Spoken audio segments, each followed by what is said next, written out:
বিমান বাহিনীর প্রশিক্ষণ বিমান বিধ্বস্তের ঘটনায় pilot flight lieutenant Mohammad Taukir Islam মারা গেছেন। সোমবার বিকেল 4:45টার দিকে সম্মিলিত সামরিক হাসপাতাল সিএমএইচে মারা যান তিনি।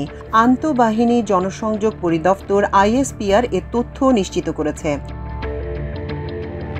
মাইলস্টোন কলেজ ক্যাম্পাসে বিমান বাহিনীর ওই প্রশিক্ষণ বিমান বিধ্বস্তের ঘটনায় এখন পর্যন্ত 20 জন নিহত হবার খবর জানা গেছে।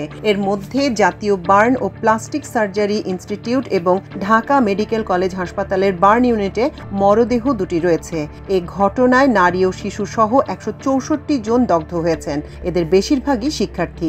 এ ঘটনায় একদিনের রাষ্ট্রীয় শোক ঘোষণা করা হয়েছে।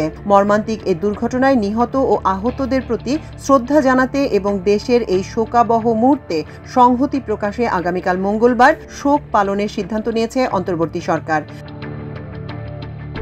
এক প্রেস বিজ্ঞপ্তিতে জানানো হয়, আগামীকাল মঙ্গলবার দেশের সব সরকারি, আধা সরকারি, স্বায়ত্তশাসিত প্রতিষ্ঠান, শিক্ষা প্রতিষ্ঠানে জাতীয় পতাকা অর্ধনমিত থাকবে। পাশাপাশি সব সরকারি, বেসরকারি ভবন ও বিদেশে বাংলাদেশি মিশনেও জাতীয় পতাকা অর্ধনমিত রাখা হবে। আহত নিহতদের জন্য দেশের সব ধর্মীয় উপাসনালয়ে বিশেষ প্রার্থনার আয়োজন করা হবে বলেও উল্লেখ করা হয়েছে। এছাড়া শোক প্রকাশ করেছেন রাষ্ট্রপতি মোহাম্মদ শাহাবুদ্দিন ও প্রধান উপদেষ্টা ডক্টর মোহাম্মদ ইউনূস।